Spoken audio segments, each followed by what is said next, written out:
नमस्कार। आज हम एक बहुत ही अलग, थोड़ी रहस्यमयी कहानी की बात करेंगे, सोमप्रभा और गोसेन की कथा।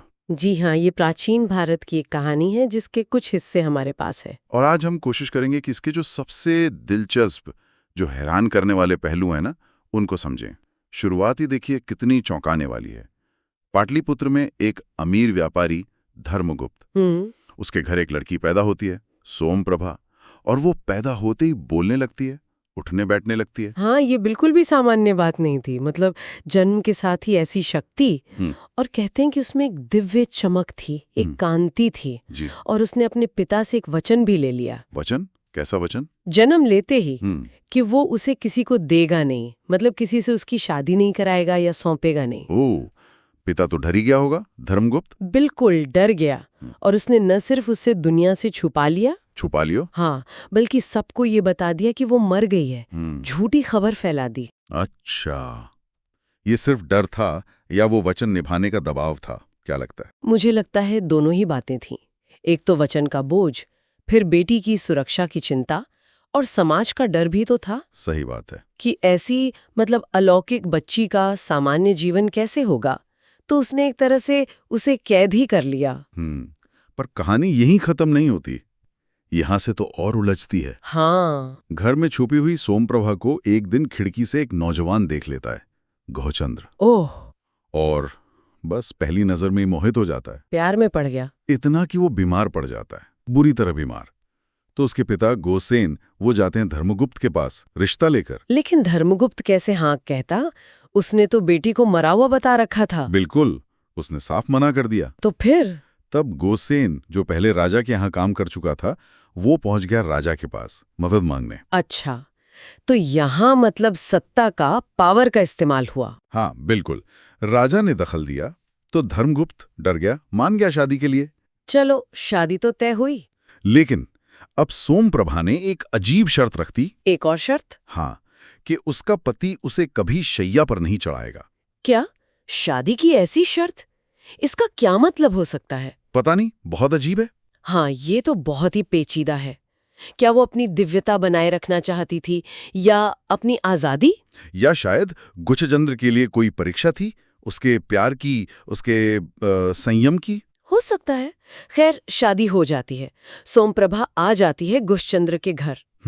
लेकिन जब ससुर यानी गुसेन अपने बेटे घुसचंद्र से कहता है कि भाई बहू को शैया पर ले जाओ, हाँ, तभी सोमप्रभा गुस्से में अपनी तर्जनी उंगली मतलब इंडेक्स फिंगर घुमाती है, और उसी पल ससुर के प्राण निकल जाते हैं। क्या कह रही हैं? मतलब मार दिया उसने अपनी शक्ति से? ऐसा ही लगता है। ये घटना तो कहानी को एकदम पलट देती है। दिव्यता का ये रूप तो भयानक है। बहुत ज्यादा।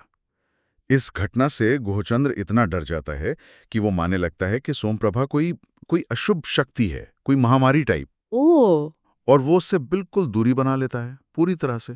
जैसे कोई व्रत ले लिया हो, वो कहते हैं ना, असीधारा व्रत। हाँ, असीधारा व्रत यानी तलवार की धार पर चलने जैसा कठिन व्रत। बिल्कुल। तो ये दिखाता है कि गुहचंद्र कितना डर गया था। शायद अपराध बोध भी हो, और सोमप्रभा से बिल्कुल अलग हो गया। हाँ, वो बेचारा दुखी होकर रोज व्रत रखता, ब्राह्मणों को खाना खिलाता। और सोमप्रभा? सोमप्रभा बिल्कुल चुप रहती, बस दक्षिणा दे देती थी। उन दोनों के बीच एक अजीब सी तनाव भरी खामोशी।